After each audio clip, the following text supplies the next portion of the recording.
In exercise 1.4, you have to determine the left hand limit and right hand limit of the given function. If both are same, as you know, the limit of the given function exists. As the limit of the given function exists, then you also find the limit of the given function. Question number 1, f of x equals to 2x squared plus x minus 5 at c equals to 1. You have to find the limit of the given function if it exists. आपने c equals to 1 पे limit of the function find करनी है अगर वो exist करती है तब, ठीक है। अगर नहीं करती तो आपने जस्ट लेफ्ट हैंड लिमिट और राइट हैंड लिमिट की वैल्यू फाइंड करनी है। फॉर लेफ्ट हैंड लिमिट आपने एट सी इक्वल्स टू 1 है तो आपके पास क्या आ जाएगा, limit x approaches to 1, left hand limit है इसलिए माइनस आप पुट करोगे और एफ ऑफ एक्स की जगह आपने इसकी वैल्यू पुट की। एफ एक्स आपके पास ये था, इसकी जगह हमने इसकी वैल्यू पुट कर दी और एक्स अप्रोचेस टू 1 है, लेफ्ट हैंड लिमिट है माइनस 7 आएगा एज इट इज़। अब आपने जहाँ जहाँ फंक्शन में एक्स है उसकी जगह आपने 1 वैल्यू पुट कर देनी है। यहाँ पे -1 के ऊपर माइनस का पता नहीं है, मतलब नहीं है कि आपने इस फंक्शन में एक्स की वैल्यू -1 पुट कर देनी है। माइनस साइन जस्ट ये रिप्रेजेंट कर रहा है कि ये लेफ्ट हैंड लिमिट है ओनली, ठीक है। तो -1 नहीं आपने पुट कर देना। आपने फंक्शन में जहाँ जहाँ एक्स था वहाँ वहाँ 1 पुट किया है। 2 एज इट इज़ रहा, 1 एक्स स्क्वायर हो जाएगा, एक्स स्क्वायर की जगह 1 का स्क्वायर हो जाएगा, प्लस एक्स है तो फिर प्लस एक्स की जगह आप +1 पुट करोगे, -5 एज इट इज़ रहा, ठीक है। 2 × 1 का स्क्वायर आपके पास 2 ही होता है +1, तो ये एज इट इज़ आ गई वैल्यू और -5 भी एज इट इज़ आ गया। 2 + 1 3 होता है, 3 - 5 कितना होता है -2, प्लस माइनस माइनस होता है, साइन बड़ी वैल्यू का आता है तो बड़ी वैल्यू के साथ माइनस था तो -2 आ गया। इसी तरह आपने राइट हैंड लिमिट भी एवेल्यूएट करनी है। राइट हैंड लिमिट में आप क्या करोगे, सब वैसे ही होगा, बस यहाँ पे माइनस है तो यहाँ पे प्लस आ जाएगा क्योंकि राइट हैंड लिमिट है। एफ एक्स की जगह आप उसकी वैल्यू पुट करोगे, जहाँ जहाँ फंक्शन में एक्स है वहाँ वहाँ आप 1 पुट कर दोगे। यहाँ आपने 1 पुट कर दिया, 2 × 1 का स्क्वायर +1 -5, बाकी फंक्शन एज इट इज़ रहा। फिर 2 × 1 का स्क्वायर 2 होता है, +1 एज इट इज़ रहा, फिर -5 +3 -2, -5 कितना होता है -2, बड़ी वैल्यू के साथ माइनस है तो माइनस आएगा। अब आप देख सकते हो कि लेफ्ट हैंड लिमिट और राइट हैंड लिमिट दोनों का आंसर सेम आ गया, दोनों का आंसर सेम आ गया। इट्स मीन कि लिमिट एग्जिस्ट करती है, लिमिट एग्जिस्ट करती है तो आप क्या करोगे कि लिमिट ऑफ द फंक्शन लिखोगे। Limit of the function F of x क्या आ जाएगी, -2। जब आप limit of the function put करते हो तो आप यहाँ पे प्लस और माइनस कोई साइन नहीं लगाते, ठीक है। फिर नेक्स्ट क्वेश्चन में आप देखें, नेक्स्ट क्वेश्चन में आपने लिमिट फाइंड करनी है एट एक्स इक्वल्स टू -3 पे, ठीक है। इट्स अप्रोचेस टू -3 पे आपने फाइंड करनी है। इसी तरह आपने लेफ्ट हैंड लिमिट पुट करनी है तो माइनस का साइन आप ऊपर लगाएंगे और फंक्शन में जहाँ जहाँ एक्स है वहाँ वहाँ आप क्या पुट कर देंगे, -3। आपने एफ एक्स की जगह उसकी वैल्यू पुट की। अब आपने लिमिट ऊपर और नीचे अलग-अलग अप्लाई की। अप्लाई करने के बाद आपके पास एक्स की जगह क्या आ रहा है, -3 का स्क्वायर और -9 एज इट इज़ रहा। फिर एक्स की जगह आपके पास आ रहा है -3 और -3 नीचे एज इट इज़ रहा। -3 का स्क्वायर आपको पता है माइनस माइनस प्लस हो जाता है और 3 × 3 क्या होता है, 9, 3 3 ज़ार 9 होता है और नेक्स्ट -9 एज इट इज़ रहा और -3 और -3 आपके पास कितना होता है, -6, +9 -9 कैंसिल हो जाएगा तो आपके पास आंसर क्या आएगा, 0/-6। 0/-6 क्या होता है, 0। तो लेफ्ट हैंड लिमिट का आपके पास आंसर क्या आया, 0। अब आपने राइट हैंड लिमिट फाइंड करनी है। राइट हैंड लिमिट में आपके पास क्या आ जाएगा, limit at x approaches to -3। Right hand limit है तो प्लस का साइन आएगा और एफ ऑफ एक्स आएगा। एफ ऑफ एक्स की जगह आपने इसकी वैल्यू पुट की। उसी तरह आपने ऊपर और नीचे लेदर लिमिट लिखी, फिर आपने अप्लाई कर दी। जहाँ जहाँ एक्स था वहाँ वहाँ आपने उसकी वैल्यू पुट की। -3 को अप्रोच कर रहा है तो -3 आप लिखोगे। -3 का आपको स्क्वायर पता है क्या होता है, +9 और -9 एज इट इज़ रहा। इसी तरह -3 एंड -3 क्या होता है, -6। फिर ये +9 -9 कैंसिल होगा तो इसका आंसर क्या आ जाएगा, 0। तो आप लिखोगे left hand limit and right hand limit both are 0। तो लिमिट ऑफ द फंक्शन आपके पास क्या आ गई, 0।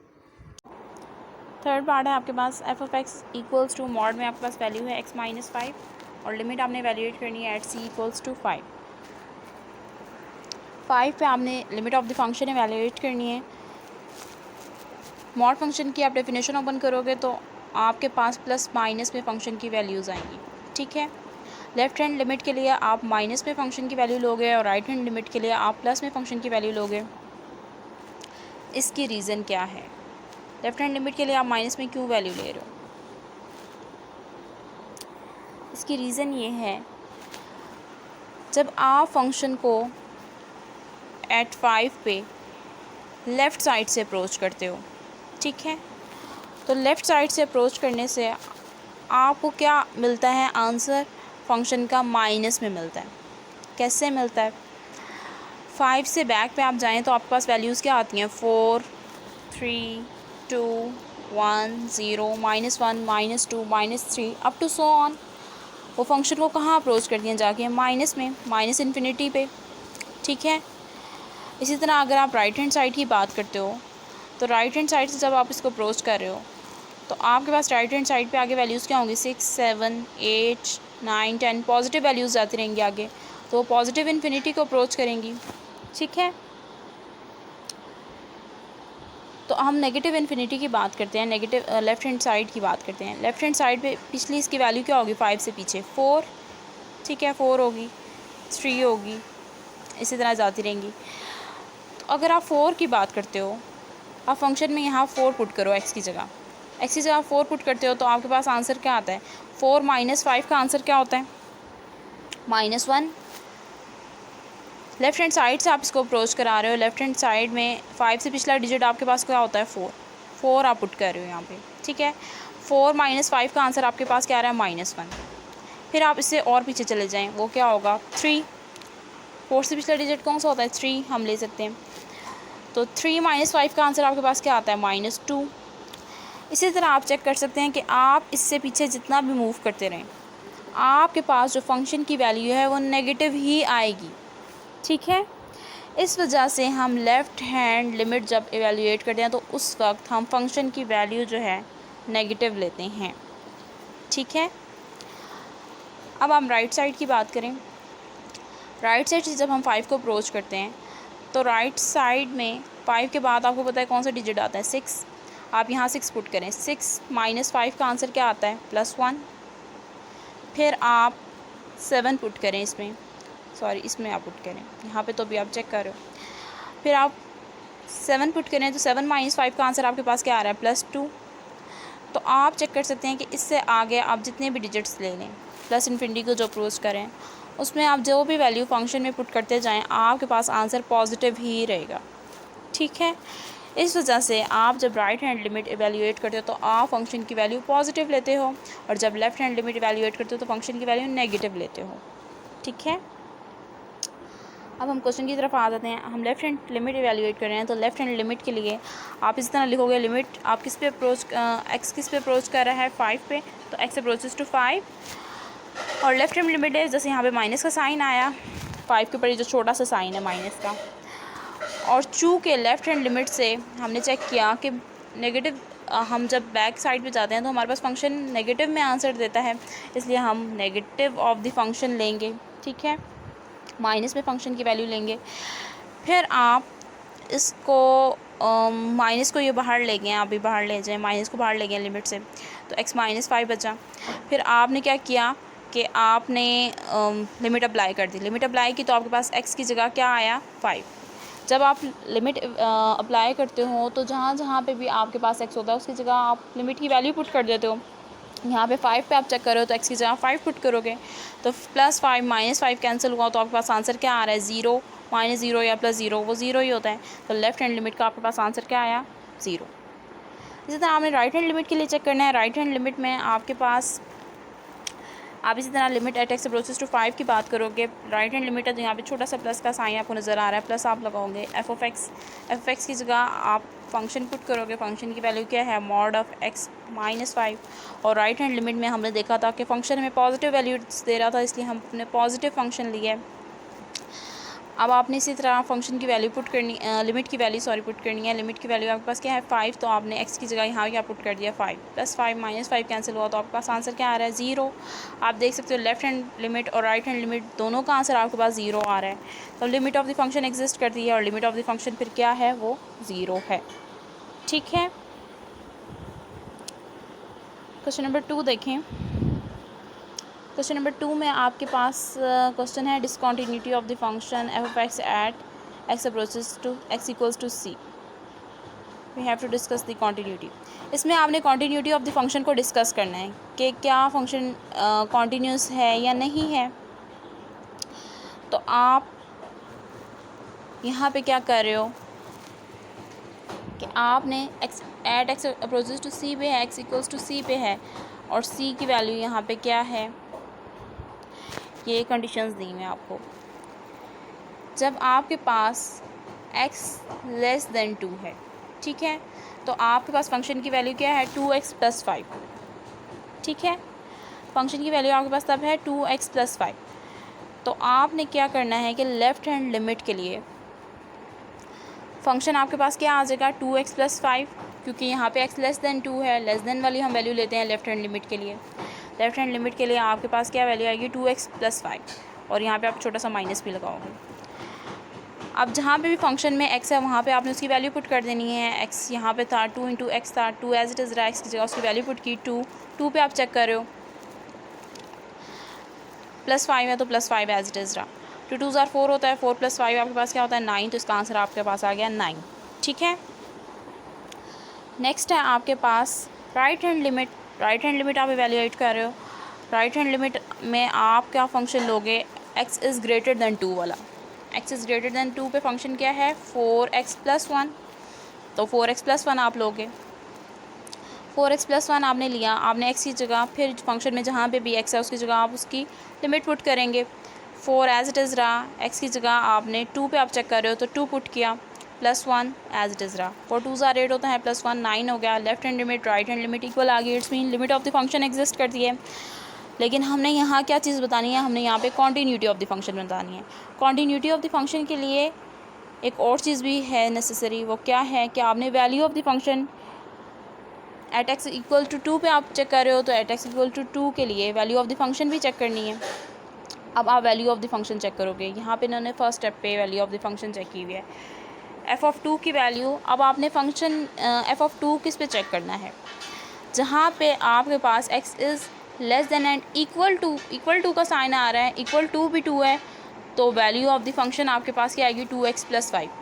2x + 5 इस वजह से आपके पास वैल्यू ऑफ द फंक्शन आप लोगे क्योंकि यहाँ पे ये साथ इक्वल का साइन भी है, ठीक है। जहाँ पे भी इक्वल का साइन होगा वही आपके पास वैल्यू ऑफ द फंक्शन भी होगी, ठीक है। तो आपके पास 2x + 5 था, x की जगह आपने क्या किया कि वैल्यू पुट की 2। f(2) कैलकुलेट कर रहे हो तो x की जगह आप 2 पुट करोगे, बाकी 2 एज इट इज़ रहा, x की जगह आपने उसकी वैल्यू पुट की, +5 एज इट इज़ रहा, इसको आपने कैलकुलेट किया तो ये भी 9 आया। अब आप देख सकते हो कि left hand limit right hand limit and value of the function तीनों सेम है, ठीक है। Value of the function, left hand limit and right hand limit, तो हम कहते हैं कि फंक्शन जो है यहाँ पे क्या है कॉन्टीन्यूस है, ठीक है।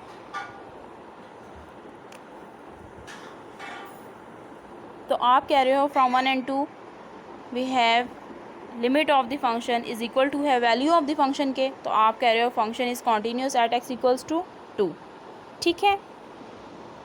नेक्स्ट पार्ट है आपके पास, नेक्स्ट का पार्ट में फिर आपने is not defined so given function is discontinuous, correction. Next part में बच्चे आपने फिर बताना है कि कॉन्टीन्यूटी के बारे में डिस्कस करना है कि वो कॉन्टीन्यूस है या डिसकॉन्टीन्यूस है। इसी तरह आप लेफ़्ट हैंड लिमिट इसकी वैल्यूएट करोगे। लेफ़्ट हैंड लिमिट के लिए आप कौन सा फंक्शन पुट करोगे, at x is less than 1, आप 1 पे अगर चेक कर रहे हो, at x is less than 1 तो लेफ़्ट हैंड लिमिट के लिए फ़ंक्शन की वैल्यू ये होगी, राइट हैंड लिमिट के लिए फ़ंक्शन की वैल्यू ये होगी, और वैल्यू ऑफ द फंक्शन के लिए क्वांटिटी आप चेक कर रहे हो, value of the function eight x = 1 क्या है 4 है, तो वैल्यू ऑफ द फंक्शन के लिए फ़ंक्शन की वैल्यू 4 होगी, ठीक है। ये तीनों आप पुट करोगे और चेक करोगे कि फ़ंक्शन कॉन्टीन्यूस है या नहीं। तो यहाँ पे देख सकते हैं वैल्यू ऑफ द फंक्शन बता दिया f(1) यहाँ पे x = 1 था, तो आप लिखोगे f(1) की वैल्यू यहाँ पे क्या है 4, ठीक है। आप x की जगह क्या पुट कर रहे हो 1, तो f(1) की वैल्यू आपके पास 4 आ गई। वैल्यू ऑफ द फंक्शन आप निकाल चुके हो। अब आपने limit of the function evaluate करनी है। लिमिट ऑफ द फंक्शन के लिए आप लेफ़्ट हैंड लिमिट जब एवेल्यूएट करोगे, लेफ़्ट हैंड लिमिट के लिए आप ये फंक्शन पुट करोगे क्योंकि यहाँ पे x इज़ लेस देन 1 है, ठीक है। आपने f(x) की जगह क्या पुट किया, फंक्शन पुट किया लेस देन वाला, जहाँ पे x लेस देन 1 था वो। फिर आपने x की जगह उसकी वैल्यू पुट करनी है, 3 एज इट इज़ रहा, x की जगह आपने उसकी वैल्यू पुट की -1 एज इट इज़ रहा। 3 × 1 क्या होता है 3 होता है, 3 × 1 = 3 होता है, -1 आप करोगे तो आपके पास आंसर क्या आ जाएगा +2। अब आप राइट हैंड लिमिट इसकी चेक करोगे। राइट हैंड लिमिट जब आप चेक करोगे तो आप देख रहे हो एक्स इज़ ग्रेटर देन 1 के लिए, तो एक्स इज़ ग्रेटर देन 1 के लिए फ़ंक्शन क्या है 2x। तो राइट हैंड लिमिट में आपके पास फ़ंक्शन क्या आ जाएगा, एफ ऑफ एक्स की जगह 2x। एक्स की जगह आपने 1 ही वैल्यू पुट करनी है क्योंकि आप एक्स को अप्रोचेस टू 1 पे लिमिट चेक कर रहे हो, तो 2 × 1 आपके पास क्या हो जाएगा 2। अब आप देखें कि ये फ़ंक्शन कॉन्टीन्यूस है या नहीं। पहले तो हमें ये दोनों चीज़ें बता रही हैं कि लिमिट एग्जिस्ट कर रही है। लिमिट ऑफ द फंक्शन तो एग्जिस्ट कर रही है एट एक्स अप्रोचेस टू 1 पे, ठीक है। लेकिन कॉन्टीन्यूटी के लिए अगर आप देखो तो कॉन्टीन्यूटी ऑफ द फंक्शन, यहाँ पे फंक्शन जो है कॉन्टीन्यूस नहीं है। क्यों नहीं है? क्योंकि वैल्यू ऑफ द फंक्शन 4 है और लिमिट ऑफ द फंक्शन 2 है। तो हम यहाँ से कह सकते हैं कि limit of the function is not equal to the value of the function, that's why the function is not continuous here, ठीक है। आपने यहाँ पे लिखा कि limit of the function is not equal to the value of the function at x approaches to 1 और x equals to 1, तो function is discontinuous at x equals to 1। तो फंक्शन आप कह रहे हो यहाँ पे डिसकॉन्टीन्यूस है एट एक्स इक्वल्स टू 1, ठीक है।